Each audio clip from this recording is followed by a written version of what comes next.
gotta be on time from now. Stacking paper, living lunch.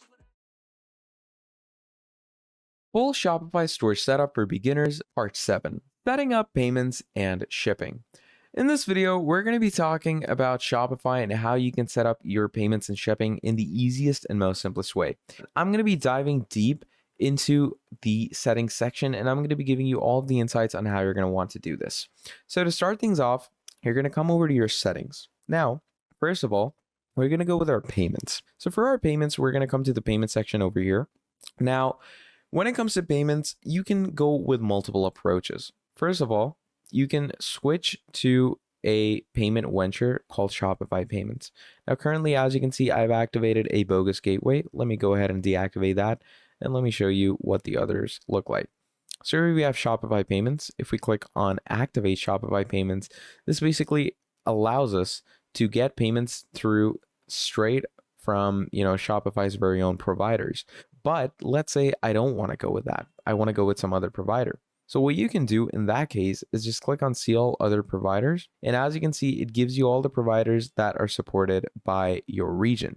So we have ATOMIC Payments, Airwallex, Braintree, CyberSource, etc. There's tons and tons of different payment providers. So let's say I'm going to go with ATOMIC Payment. Now, ATOMIC Payment gives me MasterCard, Visa, Google Pay, American Express, etc. It keeps going on. So if you want to go ahead and install this for yourself, you're going to go ahead and click on Install over here. Now, what it does is it grants the request to your Shopify store, going ahead and installing all the necessary things into one place. So once everything is installed, what you're going to want to do from there is you're going to wait for your ATOMIC Payments to load up. Now here it gives you a few steps. So first of all, you're going to want to authorize your live account and your test account. So let's have this over here, which is my live account basically. Now, once my live account loads up over here, it basically asks me to log in. Now to log in, you're going to add any random username. So let's say I'm going to add that. Now it's going to, create an account for us. So let's say I'm going to add the details I need. You're going to go with remember account so that it remembers you. And once you've done that, you're simply going to log in with your ATOMIC Payment. If you don't have an account for this, do make sure to create it for yourself before authorizing.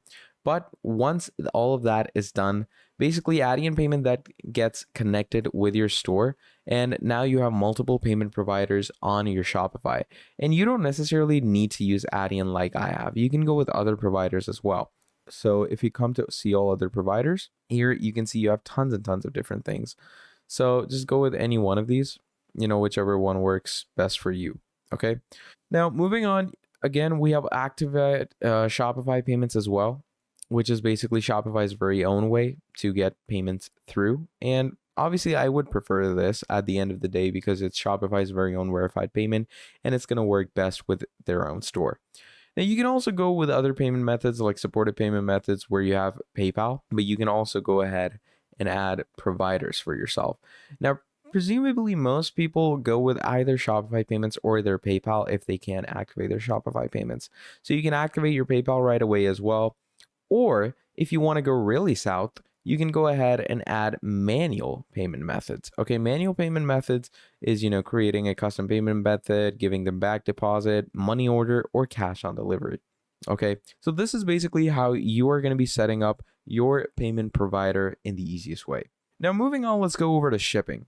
Now, shipping is a very easy section to set up. Okay, so there's a few things you're going to want to go with.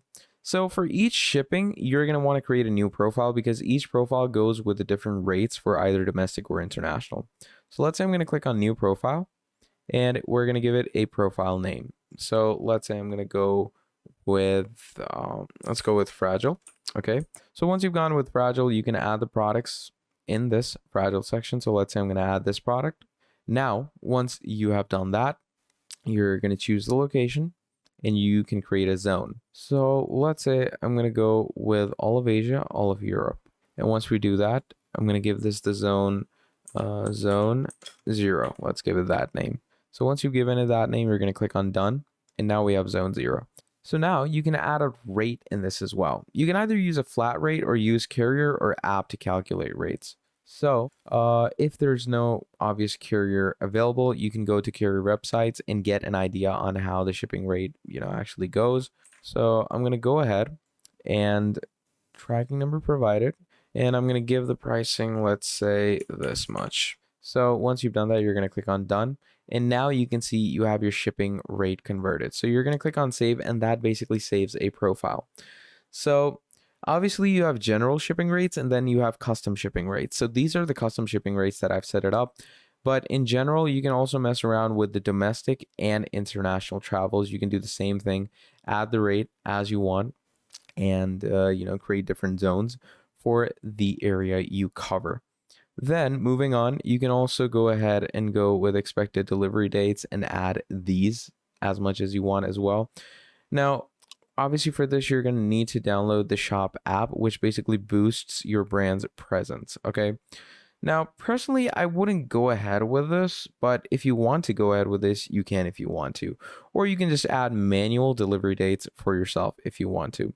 Then we have things like local delivery, pickup in store, delivery customization, which are obviously things you set up after your first order has gone through. But yeah, generally this is how you're going to set your shipping as well. So that's the main idea of setting up payment and shipping, and that is how easy and simple it is. Now, if you enjoyed this video, please do make sure to drop down a like, subscribe to the channel, and if you want to see more videos like this in the future, let me know down in the comments below, and I'll be making a whole lot more for you. Till then, that is all from me, and I'll be seeing all of you in the next video. Have a great and incredible day. Goodbye.